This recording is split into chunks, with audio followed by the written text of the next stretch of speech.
ఇక వివరాల్లోకి వెళ్తే ఆడ శిశు జననాల పట్ల వివక్షను అరికట్టే చర్యలో భాగంగా జిల్లాలో పిండలింగ నిర్ధారణ పరీక్షల నిషేధ చట్టాన్ని పటిష్టంగా అమలు చేయాలని జిల్లా కలెక్టర్ షాన్ మోహన్ అధికారులను ఆదేశించారు. బుధవారం కలెక్టరేట్లో పీసీపీ ఎన్డీటీ చట్టం అమలుపై ఏర్పాటైన జిల్లా స్థాయి సలహా కమిటీ సమావేశం జిల్లా కలెక్టర్ షాన్ మోహన్ అధ్యక్షతన జరిగింది. తొలుత గత సమావేశంలో చర్చించిన అంశాలపై తీసుకున్న చర్యలను చర్చించారు. అనంతరం లింగ నిర్ధారణ పరీక్షల రూపుమాపేందుకు ప్రజల్లో విస్తృత అవగాహన కల్పించే నిమిత్తం నూతనంగా ఏర్పాటు చేసిన టోల్ ఫ్రీ నంబర్, వాట్సాప్ నంబర్ల గోడ పత్రికను జిల్లా కలెక్టర్ అధికారులతో కలిసి ఆవిష్కరించారు.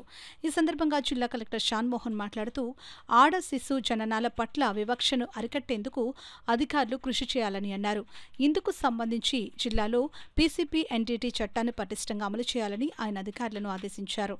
సమావేశంలో డిఎంఎన్హెచ్ఓ డాక్టర్ జె నరసింహనాయక్, అదనపు SP MJV Bhaskarrao, DCHS doctor S Swapna, DIO doctor KV Subbaraju, APP D Nagababu, GGH radiology HOD doctor B Anuradha, స్వచ్ఛంద ప్రతినిధులు కె వెంకటరావు, పి చక్రవర్తి తదితరులు పాల్గొన్నారు.